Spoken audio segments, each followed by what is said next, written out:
জনগণের করের টাকা তো আগেও খরচ হয়েছে, লাভটা কি হলো? জনগণ কি বেনিফিট পেল? ভবিষ্যতে রাজনৈতিক সরকার এসে যারা এই টাকাটা খরচ করেছে এই টাকা যদি ফেরত চায় তখন কি হবে? ভাগে সবার উপরই তো পড়বে, যারা সদস্য ছিলেন এই সংস্কার কমিশনগুলোর।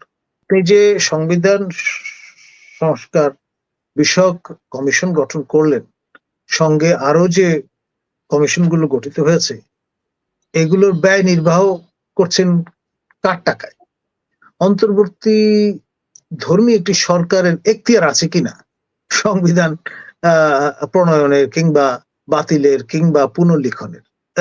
আপনার যা কিছুই আপনি আইন করেন না কেন, এটা মার্গারেট থ্যাচার খুব সুন্দর একটা কথা বলেছিলেন, আপনার দেশের আয়রন লেডি। তিনি বলেছিলেন যে আমরা আইন করে গ্রেনেড ব্যবহার বন্ধ করতে পারি, নিষিদ্ধ করতে পারি, কিন্তু কেউ যদি গ্রেনেড ব্যবহার করে ফেলে তখন কি করবেন আপনি? আপনার তো প্রাণবায়ু নির্গত হবে। জনগণ কি আপনাকে ম্যান্ডেট দিয়েছে এই কাজ করার জন্য? অন্য সংস্কার কমিশন গুলো নিয়ে হয়তো আপনি একটা সাফাই বক্তব্য হাজির করতে পারবেন, কিন্তু সংবিধানের প্রশ্ন যখন আসবে তখন কিন্তু এটা সাবস্টেনশিয়েট করা মুশকিল। আমাকে যদি বলেন আজকে যে আপনি সংস্কার কমিশনের মেম্বার হন, আমি রিফিউজ করব। আমাকে যদি বলেন আপনি সংস্কার কমিশনের চেয়ারম্যান না, আমি আমাদের স্বাধীন মালিকের মতোই অপারগতা প্রকাশ করব। আমি স্যার আপনার কাছে আসছি।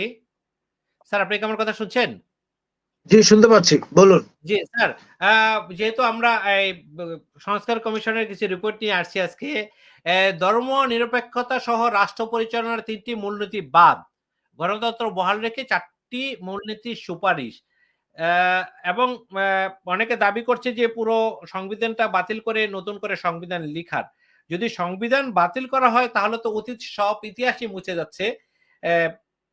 বিশেষ করে বিগত সময় যাদের বিরুদ্ধে মামলা আছে, বিশেষ করে তারেক রহমানের বিরুদ্ধে মামলা থেকে শুরু করে বিএনপির অসংখ্য ব্যক্তির বিরুদ্ধে মামলা আছে, অন্যান্য দলের আছে, জামাতে সেই সংবিধান বাতিল করতে সবকিছু বাতিল হয়ে যাওয়ার কথা।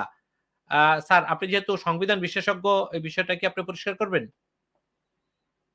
ধন্যবাদ। দেখুন, আলী রিয়াজ যিনি বাই ডিফল্ট এই সংস্কার কমিশনের প্রধান হিসেবে কাজ করেছেন, কারণ জাতির উদ্দেশ্যে প্রদত্ত ভাষণে মাননীয় প্রধান উপদেষ্টা Nobel laureate professor doctor Yunus নাম ঘোষণা করেছিলেন শাহদিন মালিক মহোদয়ের। তিনি অপারগতা প্রকাশ করায় আপনার এই দায় বা দায়িত্ব এসে পড়েছে আমার সতীর্থ, আমার বন্ধু, আমার সাবেক সহকর্মী আমাদের আলী রিয়াজ ওরফে বিজুর ঘাড়ে। এখন ঝামেলা যেটা, সেটা হচ্ছে যে তিনি তার একা তো আর কাজটা করেননি। যারা এই সংস্কার কমিশনের সদস্য ছিলেন, পুরো টিম মিলে তারা একটা রিপোর্ট প্রত্যার্পণ করেছেন। তিনি টাইম টু টাইম ইন্টারঅ্যাক্ট করেছেন মিডিয়ার সঙ্গে, পুনর্লিখনের কথা বলেছিলেন, সেটা নিয়ে প্রচুর শোরগোল হয়েছিল। আবার এখন যে নতুন বিতর্কটা ফরফ্রন্টে আসছে সেটা হচ্ছে অন্তর্বর্তী ধর্মী একটি সরকারের এখতিয়ার আছে কিনা সংবিধান প্রণয়নের কিংবা বাতিলের কিংবা পুনর্লিখনের। মৌলিক প্রশ্ন কিন্তু। এবং আপনি যে সংবিধান সংস্কার বিষয়ক কমিশন গঠন করলেন, সঙ্গে আরো যে কমিশনগুলো গঠিত হয়েছে, এগুলোর ব্যয় নির্বাহ করছেন কার টাকায়? জনগণের টাকায়। ডোনারের টাকায় তো আর এই কাজ হচ্ছে না, এই কাজগুলো হচ্ছে করের টাকায়, জনগণের করের টাকায়। তো সুতরাং জনগণ কি আপনাকে ম্যান্ডেট দিয়েছে এই কাজ করার জন্য? অন্য সংস্কার কমিশন গুলো নিয়ে হয়তো আপনি একটা সাফাই বক্তব্য হাজির করতে পারবেন, কিন্তু সংবিধানের প্রশ্ন যখন আসবে তখন কিন্তু এটা সাবস্টেনশিয়েট করা মুশকিল। এই জন্য আমি যেটা আমার আগের বক্তব্যে বলছিলাম, আপনি যা কিছু হাজির করেন না কেন, সুপারিশ বাইন্ডিং নয়, এক। আবার আপনি যদি গ্রহণও করেন, আপনি যখনই রাজনৈতিক সরকার আসবে, যেই দলই আসুক ক্ষমতায়, জামাতে ইসলামেও আসতে পারে, আপনার বিএনপিও আসতে পারে, বা আপনার গণ অধিকার ফোরামও আসতে পারে, কোয়ালিশন সরকারও হতে পারে। এখন তারা যদি ক্ষমতায় এসে যত সুপারিশ আছে সবগুলো যদি আপনার শেলফ করে দেয় তখন কি হবে? পূর্বে এই ঘটনা ঘটেছে, সেই জন্য আমি বলছি আপনার ঘটা ঘরে না ভোটের বিধান করা হয়েছিল, বাতিল হয়ে গেছে, রাজনৈতিক সরকার এটা গ্রহণ করেনি। আপনার এই বিদেশে শাখা রাখা যাবে না দলের কিংবা অঙ্গ সংগঠনের, সেটাও কিন্তু শেষ পর্যন্ত ধোপে টেকেনি।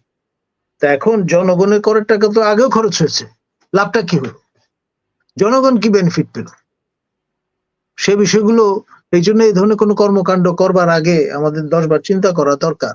এখন যদি ভবিষ্যতে রাজনৈতিক সরকার এসে যারা এই টাকাটা খরচ করেছে এই টাকা যদি ফেরত চায়, তখন কি হবে? ভাগে সবার উপরই তো পড়বে, যারা সদস্য ছিলেন এই সংস্কার কমিশনগুলোর। মানে অসম্ভব বলে তো কিছু নেই। আমার খেয়াল আছে একবার এরকম উল্টো পাল্টা কাজ হয়েছিল, পরে আদালতের নির্দেশে ক্ষতিপূরণ দেওয়ার আদেশ করা হয়েছিল, যে বিএনপির ল মেকারদের উপরে অন্যায় করা হয়েছে, সুতরাং টাকা ফেরত দিতে হবে, টাকা দিতে হবে, কম্পেনসেট করতে হবে। এই ট্রেডিশন যতক্ষণ চালু না হচ্ছে ততক্ষণ পর্যন্ত এই অনধিকার চর্চা করার লোকের কিন্তু অভাব হবে না। আমাকে যদি বলেন আজকে যে আপনি সংস্কার কমিশনের মেম্বার হন, আমি রিফিউজ করব। আমাকে যদি বলেন আপনি সংস্কার কমিশনের চেয়ারম্যান না, আমি আমাদের স্বাধীন মালিকের মতোই অপারগতা প্রকাশ করব। কারণ আমার এখতিয়ার এবং ম্যান্ডেট সম্পর্কে আমার তো একটা ধারণা থাকা দরকার। এই বেয়ারা কথাগুলো কিন্তু বলতে হবে, পাবলিক ডিসকোর্সে নিয়ে আসতে হবে। আমরা গিভেন ধরে নিচ্ছি, আজ হোক কাল হোক যদি এদেরকে কাঠগড়ায় দাঁড় করানো হয় এই ধরনের কাজগুলো করার জন্য, তখন একটা অনুশোচনা তো হবে মানুষের মনে। স্যার আমরা কিছুদিন আগে যেটা দেখলাম স্যার, এই সরকারের কোনো কাজের নিয়ে প্রশ্ন করা যাবে না ভবিষ্যতে, এরকম একটি ভাই এই ধরনের ইনডেমনিটি আপনার খন্দকার মোশতাক প্রদান করেছিলেন। জি স্যার।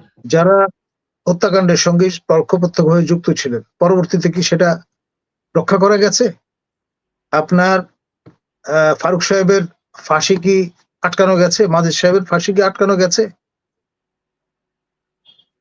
সেই জন্য আপনার যা কিছুই আপনি আইন করেন না কেন, এটা মার্গারেট থ্যাচার খুব সুন্দর একটা কথা বলেছিলেন, আপনার দেশের আয়রন লেডি। তিনি বলেছিলেন যে আমরা আইন করে গ্রেনেড ব্যবহার বন্ধ করতে পারি, নিষিদ্ধ করতে পারি, কিন্তু কেউ যদি গ্রেনেড ব্যবহার করে ফেলে তখন কি করবেন আপনি? আপনার তো প্রাণবায়ু নির্গত হবে, সেটা তো আর আটকাতে পারবেন না।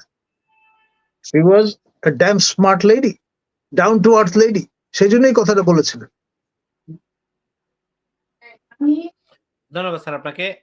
আপনি আইন করে যে মৃত্যুদণ্ড হবে সরকার পতনে বা পরিবর্তনে ভূমিকা রাখলে যারা ইউনিফর্ম পরেন তাদের, এই আইন করে কি শেখ হাসিনা 5 অগস্টের বিপ্লব যেটি সংগঠিত হয়েছে সেটাকে আটকাতে পেরেছেন? এটাই তো সর্বশেষ দৃষ্টান্ত। স্যার আমরা যদি এখন একটু পার্থক্য খোঁজার চেষ্টা করি, বিগত সরকার স্বৈরাচারী হাসিনা সরকার এবং বর্তমান যে সরকার, সেই হাসিনা সরকার তো স্যার দেশে অনেক আইন করেছে, তত্ত্বাবধায়ক সরকার ব্যবস্থা বাতিল করেছে, অনেক কিছুই করেছে, এবং সেটা তো রাষ্ট্রের গণতান্ত্রিক ভাবে যদি সংবিধানের কথা যদি বলি, তারা তো গণতান্ত্রিক সরকারই ছিল, জনগণের ভোটে নির্বাচন, যেভাবেই হোক কাগজে পত্রে মানে কাগজে পত্রে, নট ইন স্পিরিট। যদি ইন স্পিরিট থাকতেন তাহলে কিন্তু আজকে এইভাবে চলে যেতে হয় না ক্ষমতা থেকে বেইজ্জতি হয়ে। জি, ধন্যবাদ স্যার আপনাকে।